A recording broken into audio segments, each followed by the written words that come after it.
2, 1. Oh, didn't see you there. Good morning, I'm Preston Morse. And I'm Katie Sudbury.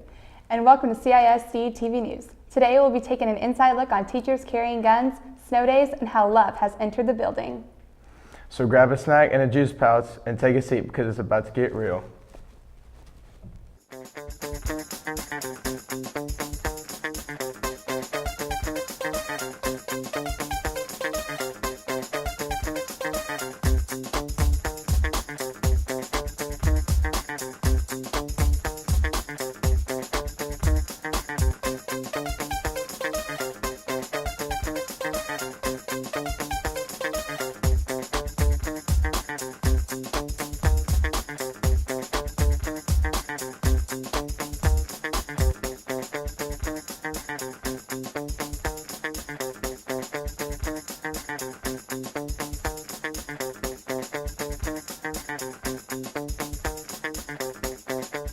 Since the recent shootings at multiple schools across the country, teachers are bumping up security.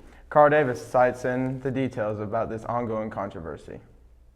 Recently, the idea of teachers carrying guns is becoming more and more relevant. South Dakota was the first to legalize guns in classrooms, and more are expected to follow. I think overall it'd be more safe. If they get into our room or something, they could always defend themselves and us. I'm not in favor of it. People are trained in specific areas for specific needs. Law enforcement is trained to carry weapons and to protect us. Teachers are trained to teach kiddos. Supporters say guns would protect children and staff, while others say the guns could wind up in the wrong hands. You know, you have crazy teachers like Miss Ewing who might, just go ham on some students. Nearly 3/4 of teachers say they would prefer armed guards instead of carrying guns in school. Well, I think that would be helpful, but also that's a budget thing. So that would be another, that would be money going towards that as well. So if we already had our administrators carrying, that would be one less expense that we would have to look at. Recently, Argyle has allowed teachers to carry guns. Is this a good idea? This has been Carl Davis with CISD-TV News. Thanks, Carl. Preston, what do you think about teachers being able to carry guns? Well, I guess it just depends on what kind of guns you're talking about, Katie. But I'm just kidding.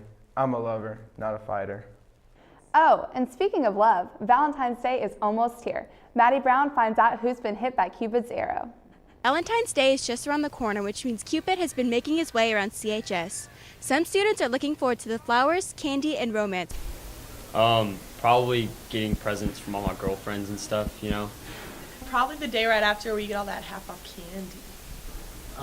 Probably getting candy. Getting candy.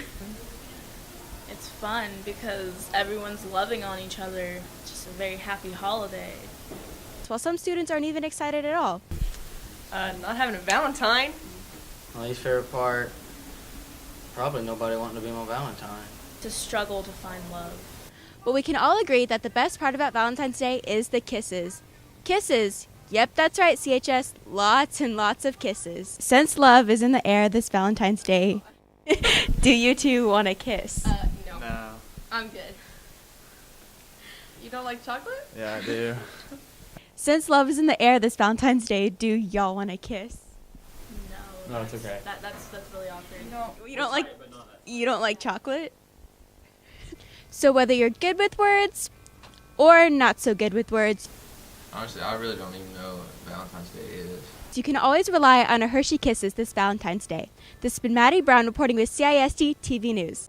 T-shirt order forms for project graduation are in the office. Make sure you see Miss Wilkins with $15. The first Science Club meeting is at 6 o'clock at Seatown on Friday. The Jace Poncho banquet is at the cafeteria from 6:30 to 8 p.m. with free admission. The dinner tickets are $5 for adults and $3 for kids. Preston, it's been really chilly lately. It has, Katie. Madeline Byers has stirred up a story with this winter storm. 6 more weeks of winter, more ice and snow is a possibility. With 4 snow days already, Selena's schedule is running out of makeup days. The real problem we had with the last few days was our parking lots. Our parking lots were absolutely covered with ice, up to a ½ inch to an inch in some places. And without having the traffic come through the parking lots, we weren't able to clear them. We had a lot of bad ice. Our area is not equipped and our city is not equipped to make sure that we have safe passage whenever the conditions get that extreme. If more snow days do occur, the Saline administration has a plan. We'll use those bad weather days that we've put in our calendar that we normally would have off. Any other days over and beyond that, our superintendent will typically apply for a waiver from the state. And due to the vastness of those conditions and the amount of districts that it impacts, they typically will grant waivers for those days to where we don't have to make those days up. Snow days are not just about sleeping in. Many people work to assure student safety, and many factors play a role in deciding to close district-wide. I'd rather go to school whenever the ice isn't that bad because you have to make it up and nobody wants to go on a holiday. I'd rather not have to make it up. The superintendent and myself, director of transportation, we start driving the roads as early as 4 a.m. and try to cover a vast radius around our district to determine what condition that the roads are in. There's an average of over 460 ice-related fatalities a year. Car tires have little to no traction on ice and snow. CISD administration keeps the safety of students and faculty in mind. Anytime there's any chance a student could be harmed in their vehicles because of ice, we don't take any chances. It's safe travel for our school buses and for parents that are bringing their students to and from school, as well as our staff and as well as our students who also drive at the high school. With cold temperatures in the forecast, we may not have seen the last of this frosty weather. This has been Madeline Byers reporting with CISD-TV News. Thanks, Madeline. Well, that's all the time we have for today, CHS. For CISD-TV, I'm Katie Sudbury. And I'm Preston Morris. Don't just have a great weekend, have an American weekend.